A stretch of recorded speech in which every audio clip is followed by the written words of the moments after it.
जिस चीज़ की आप काफ़ी चर्चा भी हो रही है, आपको ईडी ने क्वेश्चन भी किया। आज आपकी सुप्रीम कोर्ट में एक पिटिशन जी। थी, उसको उसमें आपको कोई इंटरिम रिलीफ नहीं मिली है, जी। उसके बारे में आप क्या कहना चाहेंगे? देखिए, एक तो आपको समझना चाहिए कि ईडी जैसे सारे ऑपोजिशन पार्टीज़ को टारगेट कर रही है। वैसे बीआरएस में इकलौते मैं नहीं हूँ, मेरे साथ साथ एक 20-25 एमपीज़, एमएलएज़, एमएलसीज़, मिनिस्टर्स सभी टारगेटेड है। तो हमें सीबीआई ने बुलाया, हम कंप्लाई करे। लेकिन जो पूरा ईडी मामले ने का बुलाया। ऑप्टिक्स है, उसमें you are looking like the face of the whole investigation.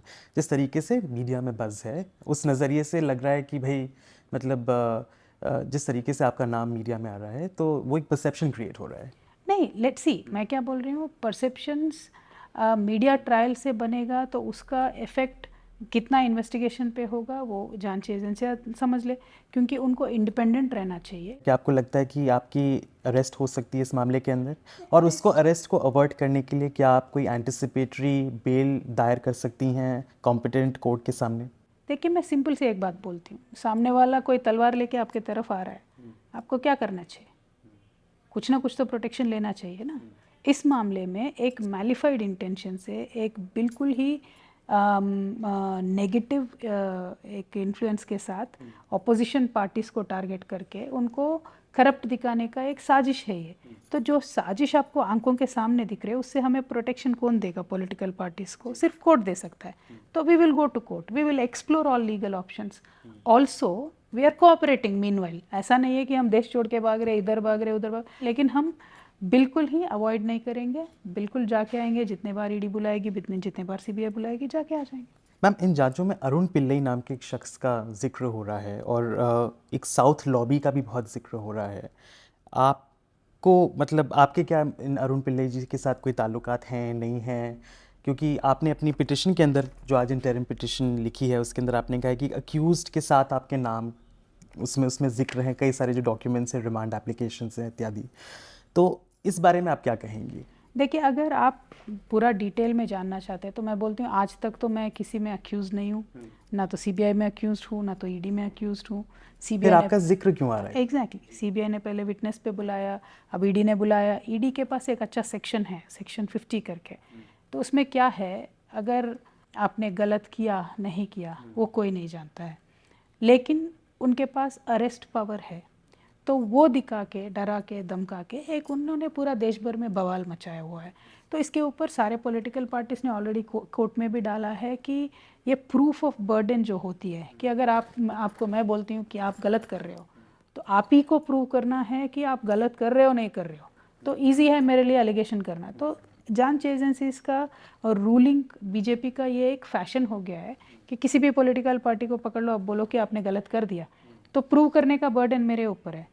मेरा चिंता मेरे बारे में नहीं है, तो मेरा क्या होगा, जो होगा वो देख लेंगे इन्वेस्टिगेशन में। लेकिन आज जिस तरीके से बीजेपी का वार चल रहा है डेमोक्रेसी के ऊपर, पॉलिटिकल पार्टीज़ के ऊपर, मैं बोल रही हूँ ये यहाँ नहीं रुकेगा। जो सुप्रीम कोर्ट में आज आपकी अर्जी जिसकी सुनवाई हुई, उसमें आपने एक भाषा का इस्तेमाल किया है, आपके लॉयर्स ने जब आर्ग्यू कर रहे थे कि ये जो रिमांड एप्लीकेशन है, ये काफ़ी एक्सटेंसिवली सोशल मीडिया पर शेयर हुई है, फिर उसको आपने पेटी बताया है, गैर कानूनी बताया है, और एक अनफॉर्चुनेट रिफ्लेक्शन बताया, और एक मलिशियस कंडक्ट बताया एजेंसी के उस पर ये आरोप आपने उसके अंदर लगाया है। तो मतलब उस तरफ से शायद ये तर्क आ सकता है कि ये तो सब पब्लिक डॉक्यूमेंट्स हैं, इसमें इसमें लीक होने की क्या बात है, ये तो रिमांड एप्लीकेशंस कोर्ट में होती हैं, कोई भी ऑब्टेन कर सकता है। कानून जो बताता है सिर्फ फर्स्ट पेज उसका देना होता है, that is a rule, okay, as per the law. Now ED what they do is they leak the whole remand report, और उसमें क्या है, अलग अलग तरीके के 1000 लोगों को आपने इन्वेस्टिगेट किया है, तो 1000 लोग 1000 बातें बताएंगे। वो सारे बातें आप सोशल मीडिया में चला रहे हो, यानी आप खुद, एजेंसी खुद, किसी ना किसी तरीके से पूरा ट्रायल को आप इन्फ्लुएंस कर रहे हो। तो आपकी अगर नज़र जब में क्या ये अपराध है, बिल्कुल अपराध है, दैट इज़ और वाई उसके वी लिए आप क्या करने वाली हैं? कोर्ट में बताया, इसीलिए हमने कोर्ट से रिलीफ ज़रूर मिलेगा। If I am a culprit, I am caught, very good, but the problem is in the process you are exposing so many people to the world. और इस प्रोसेस में हमको फंसा के क्या करना चाहते हैं, अल्टीमेटली बीजेपी क्या अचीव करना चाहती है? चलो, कविता है, बीआरएस है, इनको ये प्रोसेस में फंसा दो, क्योंकि हम इसी में टाइम वेस्ट हो रहा है हमारा, सुबह से शाम तक ईडी में बिठाओ, सीबीआई में बिठाओ। तो ये लोग अभी जान रहे हैं, जितना भी मीडिया ट्रायल कर ले, कुछ भी कर ले, लोग आज जान रहे हैं कि एक डाइवर्शन टैक्टिक्स है गवर्नमेंट का, नॉट माइन। देश का जो पार्लियामेंट्री इलेक्शन हो गया वो एक पर्सनालिटी कॉन्टेस्ट हो गया है। तो एक पर्सनालिटी कॉन्टेस्ट में बीजेपी के पास चेहरा है प्रधानमंत्री मोदी। आप लोगों के पास कौन सा चेहरा है? क्या वो चेहरा अरविंद केजरीवाल हैं, ममता बनर्जी हैं या केसीआर जी हैं? कौन है वो चेहरा जिसके इर्द गिर्द सब रैली अराउंड करेंगे इस पर्सनालिटी कॉन्टेस्ट में? 543 MPs में mister Modi is one among the first among the equals जो बोलते हैं ना, that is why is a prime minister. But that doesn't mean कि ऊपर से नीचे तक पूरा वही रहेंगे, नहीं। तो ये सिस्टम वो इस तरीके से बना रहे, पर्सनैलिटी कल्ट बना रहे एक, दैट इज नॉट करेक्ट।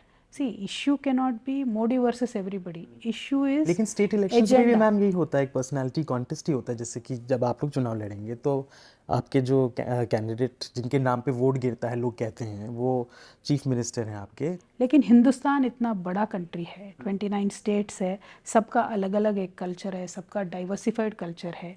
तो एक पर्सनालिटी के ऊपर पूरा देश आप चलाना चाहते हो, सबको एक रंग में रंगना चाहते हो, ये सही बात नहीं है। मैं आज दावे के साथ कह सकती हूँ मोदी जी ने जितना लेस परफॉर्म किया है, जितना उनका वर्स्ट परफॉर्मेंस था इन 10 ईयर्स में, उनसे तो केजरीवाल जी डेफिनेटली बेहतर है, ममता जी डेफिनेटली बेहतर है, केसीआर साहब ने कहीं गुना ज़्यादा काम किया है मोदी जी से कंपेयर करके। केजरीवाल जी की 2 प्रदेश में सरकार है, तो क्या he can become a railing point for the opposition for you? Anybody, see, it doesn't matter. That That's option what, is open? Absolutely. Anybody can be the prime minister. I'm not talking about Just only looking KCR. purely at numbers right now. KCR prime minister बनना is not the agenda. देश को आगे ले जाना कैसा है वो agenda है।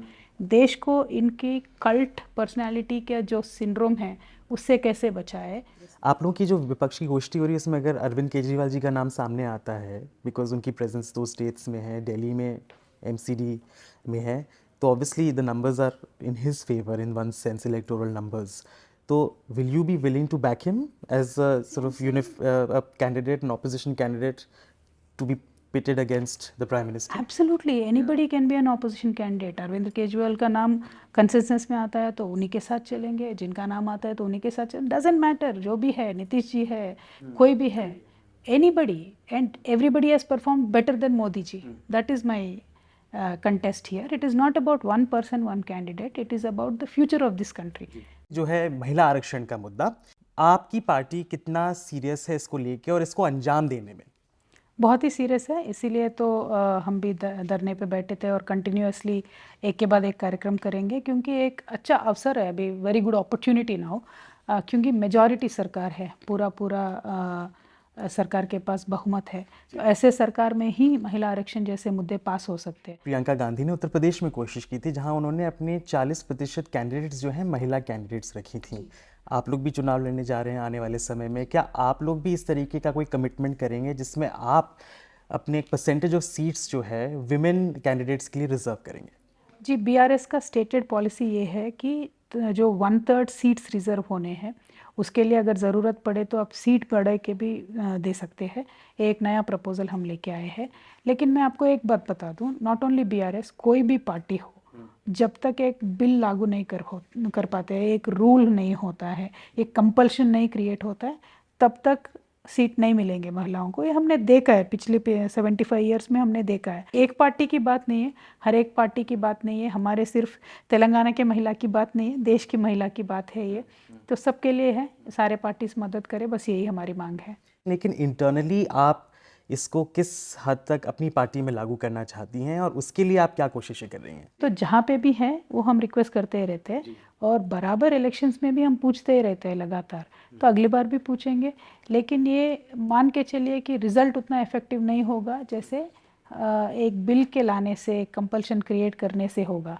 और इस पर अलग अलग तरीके से चर्चा हुआ है काफ़ी बार।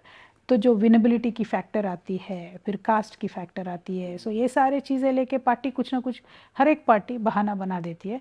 तो BRS इसका एग्जेम्पशन होगा ऐसा मैं नहीं मानती हूँ, और मेरा पार्टी है इसीलिए मैं बोलना नहीं चाहती हूँ। यूपी में वो एक्सपेरिमेंट सक्सेसफुल नहीं हुआ। एक्चुअली कांग्रेस का जो पॉलिटिकल प्रेजेंस है वो और ज़्यादा नीचे आ गया उस एक्सपेरिमेंट से। तो एक आपके सामने एक प्रैक्टिकल एग्जाम्पल है to sort of study and analyse.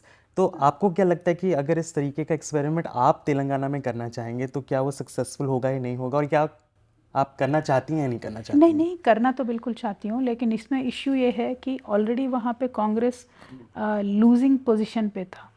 तो स्टेट में उनका कोई कुछ स्टेक ही नहीं था। तो आपके उस पास उस स्टेट लिहाज में- से बेहतर मौका है। हाँ नहीं, वही बोल रही हूँ, उस स्टेट में उन्होंने कोशिश किया है, यानी एक आई वॉश है, एक लिप सर्विस है। तो जो स्टेट में वो विन कर सकती थी, कल को अगर राजस्थान में करेंगे, कल को अगर वो छत्तीसगढ़ में करेंगे, तो उनके एफर्ट्स को सीरियसली लिया जा सकता है। तो एक रियलिटी है लाइफ की। ऐसे मैं आपके लिए स्टेटमेंट देना मेरे लिए आसान है, लेकिन कल मैं क्या कर पाऊंगी, कल क्या दूसरे पार्टीज में लोग कर पाएंगे। एक फेल्ड एक्सपेरिमेंट को आप मुझे खुद बता रही है कि ये फेल्ड एक्सपेरिमेंट है।